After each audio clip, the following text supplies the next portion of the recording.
ప్రతి ముత్తైదు అంబను కాదే కవిచేది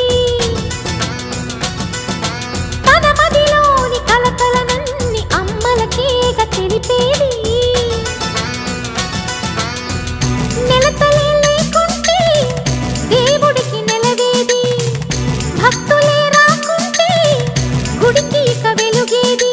దయతోటి కుంకుమ పూలు అక్షింతలు మనమంతా ఇవ్వాలి తన తాళి నిలపాలి తాళి కాచి ముత్తైదా ఎల్లమ్మ